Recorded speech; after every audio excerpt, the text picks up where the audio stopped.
그 문재인 대통령께서 네. 풍산계를 뭐 쿨하게 받으라고 그렇게 말씀하셨기에 저는 좀 황당하다 생각했는데 나중에 보니까 쿨하게 버리시더라고요. 그래서 야 정말 쿨하게 버리시는 분이 쿨이라는 용어를 좋아하시구나 생각이 드는데 정말 쿨하게 버려야 될 대상은 풍산계가 아니라 바로 이재명 대표다. 그런 말씀을 제가 드린 것이죠. 네. 김태현의 정치쇼. 김태현의 정치쇼 2부 뉴스 속 깊숙한 이야기를 들어보는 인터뷰 시간입니다. 대통령이 어제자로 취임 6개월이 정확히 지났죠. 그리고 오늘 동남아 순방을 위해서 해외로 떠났습니다. 그런데 이 떠나기 전부터 MBC 취재진의 전용기 탑승 배제 뭐 이런 걸로 시끌시끌하죠. 오늘 국민의힘의 당권 주자이신 김기현 의원 모시고 뜨거운 현안에 대한 여당의 입장 한번 들어보도록 하겠습니다. 의원님 안녕하세요. 반갑습니다. 김기현입니다. 예, 자 의원님 저 대통령 취임 6개월 얘기부터 좀 바로 해보죠. 근데 지지율이 그리 좋은 편이 아니어서 20% 후반이고 좀 잘 나오는 곳에 30% 초반. 그러니까 딱 한 30 정도 생각하면 되거든요. 평균적으로. 이거 어떻게 보세요? 대통령 취임 초반 저 지지도로서는 좀 너무 낮은 거 아닌가요? 뭐 좀 낮죠. 예. 낮습니다만은 저는 이렇게 생각합니다. 이게 그 윤석열 정부는 역대 정부 중에서 가장 최악의 조건에 출발했다. 절대 다수 거의 180석을 넘나드는 거대 야당. 그 거대 야당이 구성되어 있는 국회. 네. 그것도 그 국회가 그야말로 폭거를 전문으로 일삼는 아주 전투적인 야당. 그걸 뭐 폭거하는 걸 뭐 그냥 일반 상식처럼 생각하는 매우 전투적인 야당. 전 세계에 아마 이런 전투적인 야당은 없을 겁니다. 민심은 아랑곳하지 않고요. 또 거기에 대해서 가장 나쁜 언론 환경. 뭐 가령 지금 MBC 좀 전에 말씀하셨습니다마는 MBC는 그거는 방송인가 그건 방송 자격조차 없다 요즘 하는 거 보면 그런 생각이 드는데 저는 그래서 지금 박성재 사장과 그 보도진 보도 간부들이 계속해서 유지되는 한 MBC는 해체되는 것이 맞다. 저는 그렇게 생각하는 사람입니다. 방송에 자격이 없습니다. 뭐 가짜 뉴스를 마구 생산해야 되는 것인데 그런 언론 환경, 나쁜 언론 환경 거기다가 경제 위기는 전 세계적으로 엄청나게 높아져 있고 거기다가 문재인 정부가 완전히 재정을 고갈시켰지 않습니까? 막 돈을 뭐 400조를 빚을 더 내가지고 재정을 완전히 최악의 조건으로 만들어서 살림 살아갈 돈이 없도록 만들어 놓은 거죠. 이런 최악의 조건에 출발했던 정부여서 처음부터 많은 어려움을 겪을 수밖에 없었는데 거기에 대해서 민주당이 아예 국민이 선택한 대통령이 일을 할 수 있도록 최소한 한 6개월 정도씩 이렇게 일할 수 있도록 그 야당이 목소리를 죽여주는 것, 숨을 죽여주는 것이 그동안의 관리였고 전 세계적인 관리이기도 합니다. 그런데 그런 이 아름다운 전통은 전혀 아랑곳하지 않고 시작하자마자 탄핵하자. 뭐 대선 불복을 처음부터 시작한 거죠. 아예 처음부터 윤석열 대통령 탄핵하자가 나온 정당이 민주당 아닙니까? 그런 조건에 출발해서 거기다가 우리 당은 또 내부에 지도부가 여러 가지 갈등이 생기고 분열이 생기고 하면서 제대로 된 대응이 안 됐다. 그런 면에서 보면 굉장히 어려웠던 출발을 했던 것인데 그에 비해서 이제 조금 이제 초기의 불안정성은 극복해 나가고 있다. 처음에 좀 약간 그 뭐 인적 구성에 있어서 조금 잡음이 있었던 것들도 좀 정비가 되었고 이제 내각 구성도 다 완료가 되었고 또 새로운 진영이 갖추어져서 일할 수 있는 분위기를 조금씩 만들어가고 있다고 보고 있고요. 그래서 아마 앞으로 계속해서 좋아질 겁니다. 알겠습니다. 저 대통령 6개월 평가하는 과정 중에 MBC 얘기를 좀 해주셔가지고 본격적으로 저희가 MBC 얘기 좀 해봐야 되는데 일단 이 전용기 탑승 불허한 거 있잖아요. 대통령실하고 대통령의 워딩을 좀 종합을 해보면 대통령의 해외 순방은 세금을 쓰는 국익 차원의 활동인데 그리고 저 취재진을 전용기 타오는 거는 배려를 해주는 건데 MBC는 안 태우겠다. 그런 얘기는 MBC가 국익에 위배된다. 뭐 이런 시각을 가지고 있는 것 같은데 대통령실은. 그거 어떻게 보세요? 제가 뭐 대통령실이 대변인이 아니어서 대통령실 입장이 어떤지는 모르겠습니다만은 그게 뭐 미담 사례는 아니겠죠. 뭐 미담 사례라고 생각하지는 않습니다만. 전용기 안 태우는 게 미담은 아니다. 미담 사례는 아니라고 생각합니다만 좀 전에 제가 말씀드렸는데 MBC 지금 시스템으로 돌아가는 MBC 그게 방송이냐 저는 방송이라고 생각하지 않는다는 말씀 좀 전에 드렸고요. SNS에 조작 방송 MBC 해체 이렇게까지 쓰셨던데. 그랬죠. 사실 제가 있는 말 그대로 썼습니다. 왜냐 그동안 정치적 편향성을 얼마나 심각하게 드러내었느냐. 네. 뭐 정치적 중립을 지키란 말이 아니고 편향성만 좀 드러내지 말라고 하고 싶은데 그것마저도 전혀 무시해 버렸고요. 그야말로 자막도 왜곡해 가지고 자막 조작했지 않습니까? 하지도 않은 말을 자막에 넣어 가지고 방송을 하질 않으나 거기다 사과할 줄도 모르고 그럼 잘못하면 사과해야 될 거 아닙니까? 사과할 줄을 아나요? 아무것도 안 하지 않습니까? 심지어 제가 그 작년 대선 과정에서 겪은 일입니다만은 예. MBC가 그 방송 한 프로그램에서 김건희 여사 그 하고 어떤 뭐 기자인지 아닌지 뭐 기자인지 무슨 뭐 약간 뭐 서울의 소리 인터뷰 말씀하시는 사입인지 모르겠는데 네, 스트레이트 그쪽하고 통화했던 그러면서 그야말로 반론의 기회조차 없이 마음대로 막 그냥 편집을 해서 내보냈단 말이죠. 네. 그래서 법원에서도 또 문제가 있다 해서 일부 제지도 가처분도 받았지 않습니까? 제지를 받았죠. 네. 그런데 제가 찾아가서 항의를 했죠. 이런 방식 이게 어떻게 말이 되느냐. 대선 선거 국면에서 편파적이다. 라고 했는데도 불구하고 그냥 그대로 방송 내버렸습니다. 그때 저희들이 가서 요구했습니다. 항의하러 가서 거기서 뭐라고 항의했냐. 아니 정익을 틀려면 이재명 후보 그 형수 욕설한 거 그거 틀어라. 그건 본인 육성이 확인된 거 아니냐. 그래야 공평한 거지 그랬는데요. 일절 무시했습니다. 들은 척도 안 했습니다. 그게 무슨 공정한 방송이 그게 방송이라 할 수 있습니까? 예. 그러니까 아니 대한민국 대통령이 미국에 가서 해외에 나가서 이렇게 그 커다란 국익이 걸린 그런 외교적인 행사를 하는데 거기에서 국익에 부합하는 것을 어떻게 만들어내야 될 그런 그것이 대한민국 국민이 누구든지 생각이라고 봅니다. 어쨌든 내부 문제는 내부 문제고 외국과의 관계에서는 하나가 돼야 될 거 아닙니까? 그런데 없는 걸 지어내 가지고 미국과 대한민국과의 관계를 더 악화시킨 그런 짓을 했단 말이죠. 그러니 이런 방송이 어떻게 이게 공정한 방송이냐. MBC는 정말 반성하고요. 당장 박승재 사장 물러나야 됩니다. 그리고 보도진 간부들 싹 다 교체해야 됩니다. 그래야 국민의 방송으로 돌아오지. 지금은 국민의 방송이 아니라요. 언론 권력에 취해 있는 철밥통 방송입니다. 그 국민의힘하고 대통령실이 그동안 MBC하고 좀 불편한 관계를 유지했다라는 거는 뭐 세상에 다 알려진 사실이고 뭐 국민의힘이나 뭐 대통령실 입장에서라면 뭐 그럴 수도 제가 뭐 찬성반대라는 게 아니라 그 입장에서는 뭐 그렇게 생각할 수 있을 것 같긴 한데 근데 이제 문제는 이 전용기에 태우지 않은 그 부분에 대해서 대통령실 출입기자단도 유감을 표명하고 야권과 MBC는 언론의 자유에 대한 심각한 제약이라고 하고 오늘 경향신문 일면에는 일면 제목이 MBC 탑승 배제가 국익이라는 대통령 이렇게 뽑았거든요. 이게 탑승 배제하고 국익이 무슨 상관이냐. 언론의 자유에 대한 심각한 제한 아니냐라는 게 이제 언론단체하고 야권의 반발인데 그거에 대해서는 어떻게 생각하시나요? 조금 전에 말씀하신 경향신문 뭐 이게 제목 저는 방금 처음 들었습니다만 그 자체도 왜곡되어 있는 보도입니다. 제목이. 대통령이 어떻게 MBC 기자를 배제한 것이 국익을 위한 결정이라고 그렇게 말한 적이 어디 있습니까? 제가 알기로는 그렇게 말한 적이 없습니다. 뭐 외교 활동이 국익을 위한 활동이라고 한 거죠. 그래서 이 외교 활동을 위해서 가야 되겠다. G20 행사에 회의 가고 한미일 그 회의를 해야 되겠다. 라고 한다는 것을 국익이라고 했지. 어디 제가 알기로는 그 MBC 기자를 탑승시키지 않은 것이 국익이다 이렇게 말한 적이 제가 없는 것으로 제가 알고 있는데 제가 알고 있는 것이 맞다 그러면 방금 그 경향신문의 보도 자체가 왜곡된 보도입니다. 가짜뉴스 아닙니까? 제 말이 맞다 그러면요. 그 MBC에 대한 어떤 문제 제기하고 그런 부분들을 전용기 탑승 배제가 아닌 다른 방법으로 풀 수는 없었을까라는 일각의 시각에 대해서는 어떻게 생각하세요? 뭐 제가 뭐 대통령이 아니어서 이렇게 저렇게 말씀드릴 일은 아닙니다만은 MBC가 자신들의 그런 과거에 대해서 반성하고 다시 제대로 된 방송으로 국민의 방송으로 돌아가겠다라는 선을 해야 된다고 봅니다. MBC가 지금 공영방송이지 않습니까? 전파 국민의 재산인 그 공중파를 사용하는 공영방송입니다. 지배체제도 공영방송 구조로 되어 있고요. 그 공영방송이 세상에 민영방송보다 훨씬 더 왜곡된 그 형태로 가짜뉴스를 생산한다면 그게 존립의 가치가 있겠습니까?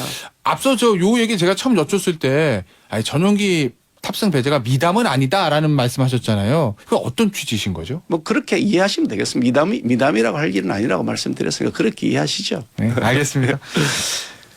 대통령실 관련된 거 하나만 한 두어 개만 더 여쭐게요. 어젠가요? 그제군요. 그제 오후에 무슨 모 신문에 단독 기사가 있었는데 이 대통령이 소위 말하는 친윤계 의원에게 전화를 해가지고 지금 민주당에 대한 국민의힘 지도부의 대응이 좀 미온적이다. 그리고 웃기고 있네 그 메모와 관련된 강승규 수석하고 김은혜 수석을 주호영 원내대표가 퇴장시킨 거 여기에 대해서 강한 불만을 토로했다라는 보도가 있던데 이 근거가 있는 얘기입니까? 제가 알기로는 뭐 그 사실하고 좀 다른 부분이 많이 있는 것 같고요. 뭐 저는 그런가요? 전화를 뭐 받아본 적이 없어서 예. 뭐 무슨 일이 있었는지 제가 잘 모르고 언론 보도된 것만 봤습니다만 이렇게 저렇게 물어보니까 왜곡된 것도 있고 또 조금 이 뭐 과도하게 이렇게 예. 좀 부풀려진 것도 있는 것 같아 보입니다. 어제 뭐 성일종 정책위 의장도 저희 인터뷰에서 비슷한 취지 말씀을 하셨어요. 그러니까 좀 부풀려진 측면이 있다라는 취지신 거죠, 의원님께서 지금 그 기사에 대한 입장은. 제가 알기로는 예. 그렇습니다만 제가 직접 전화를 받은 것이 아니어서 예, 알겠습니다. 예, 그것까지밖에 못 예. 드리겠습니다. 그런데 어제 장제원 의원이 좀 밝히기를 주호영 원내대표에 대한 부정적인 당내 여론이 있다. 아침에 의원들과 통화해봤더니 부글부글하다 뭐 이런 표현을 썼는데 실제로 강승규 수석하고 이 김은혜 수석을 주호영 원내대표가 좀 퇴장시킨 그런 부분들에 대해서 국민의힘 의원들이 좀 이거 너무한 거 아니야? 왜 그렇지? 막 이런 분위기들이 있는 건가요? 의원님 아시기에는? 내부에 그런 의견이 있는 것은 사실이고요. 장제원 의원이 없는 걸 뭐 그런 분위기가 없는 걸 있다고 말씀하신 건 아닌 것 같아 알고 있습니다.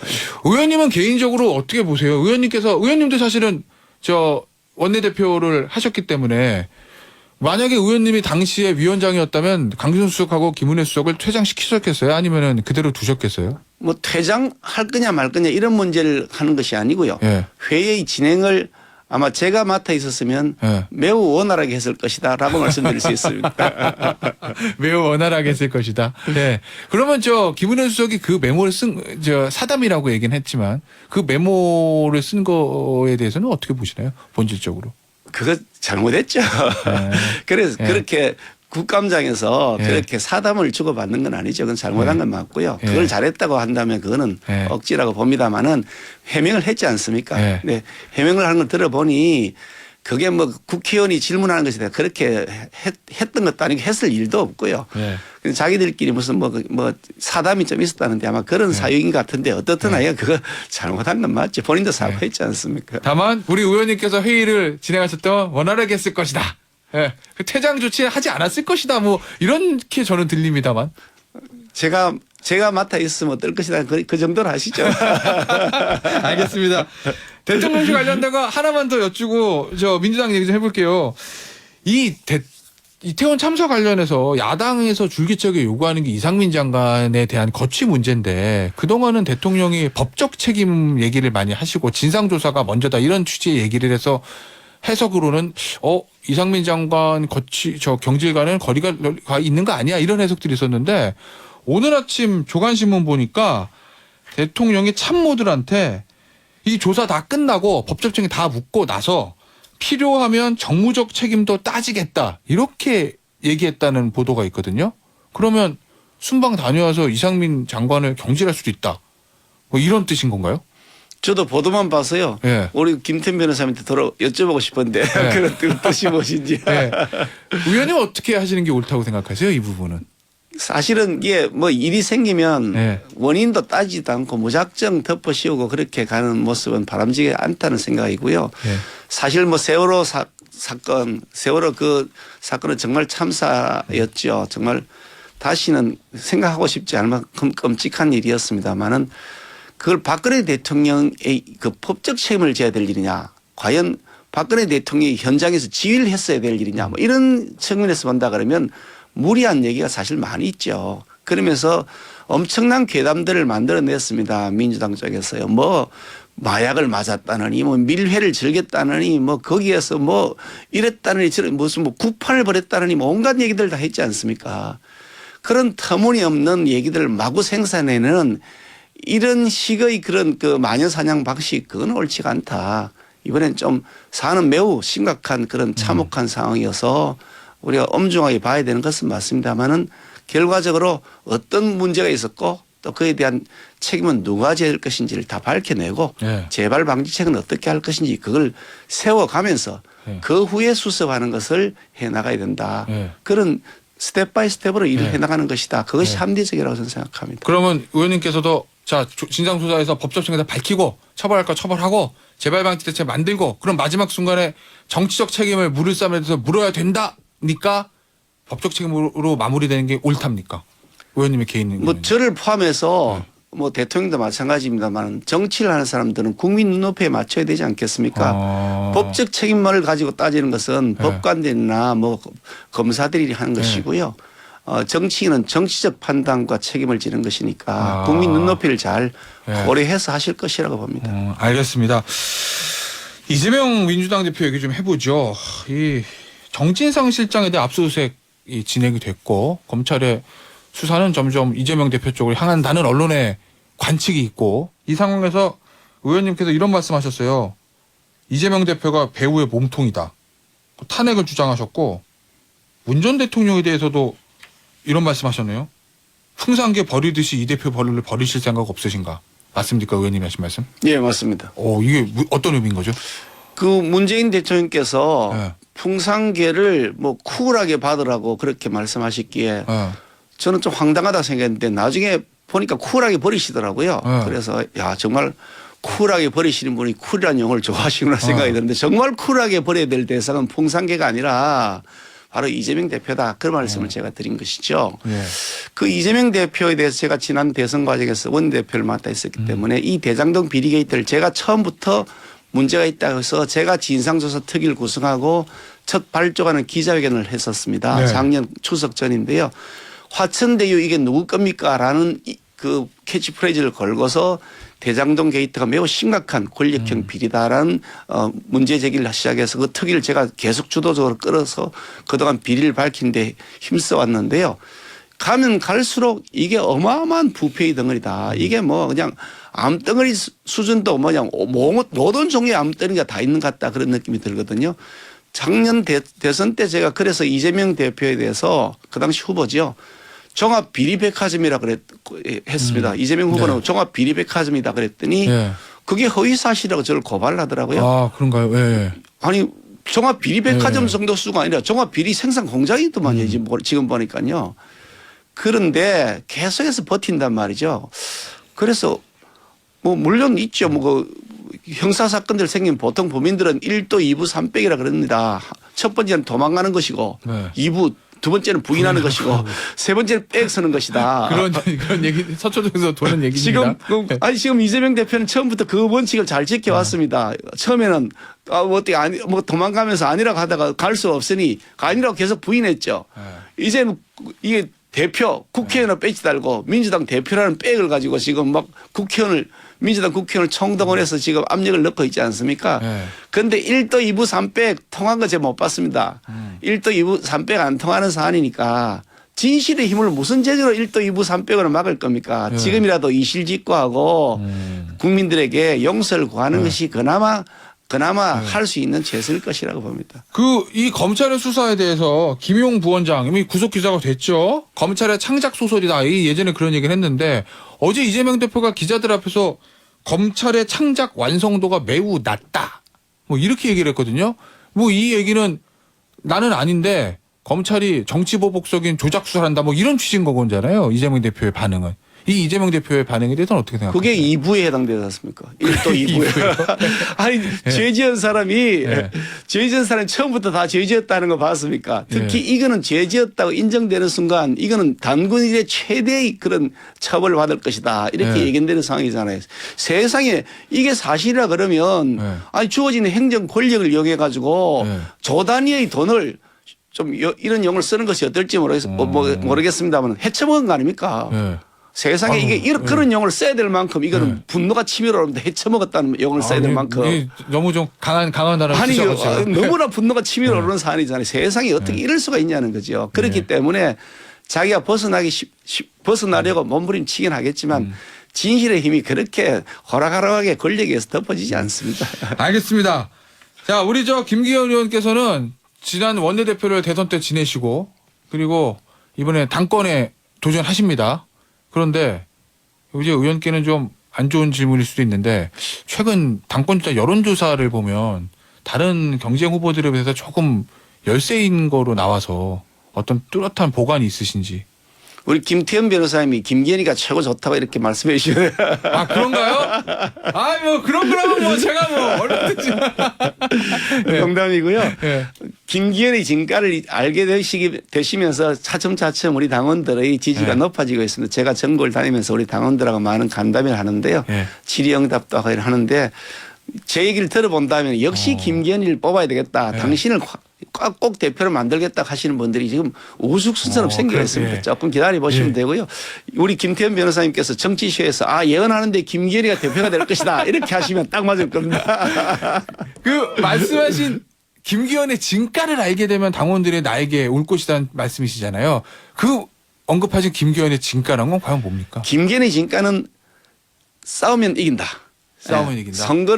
선거에 임하면 이기는 선거를 한다. 이기는 리더십이라는 겁니다. 대통령 선거 그 최악의 조건 가운데서 네. 대통령 선거를 이겼지 않습니까? 네. 이어지는 지방선거도 제가 선대위원장 공동선대위원장을 맡아서 네. 지방선거도 우리가 압승을 했고요. 네. 대통령 선거는 특히 이길 수 없다고 다들 사실상 불가능하다고 판정했던 걸 저희들이 이긴 거거든요. 그 네. 최고의 지사령부에 제가 있었던 것 아닙니까? 어. 문재인 대통령이 저 김기현을 죽이려고요. 문재인 대통령 그 정부가 청와대 8개 부서 네. 울산경찰을 거의 총동원 하다시피 해서 영장 신청을 39번을 네. 해가면서 김기현이 죽이려고 그랬는데요. 네. 김기현이가 결국은 싸워서 이겼습니다. 제가 손대면 이깁니다. 그러니까 내년 총선에서 이기는 거는 네. 말로 이긴다는 것이 아니라 행동을 통해서 이긴 것이 검증된 사람.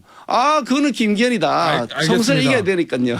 선거는 이겨본 사람이 이긴다 뭐 이런 말씀이신 것 같습니다. 그동안 네. 선거에 손댄 분들이 네. 지금 뭐 나오겠다는 분들이 상당수는 자기가 뭘 손을 댔다가 정당도 망했고 선거에 나왔다가 망했고 또 철수도 했고 뭐 선거할 때마다 졌던 분들이 거기 대부분입니다. 알겠습니다. 오늘 저 시간 관계는 여기서 마무리할게요. 지금까지 국민의힘의 김기현 의원이었습니다. 감사합니다. 감사합니다.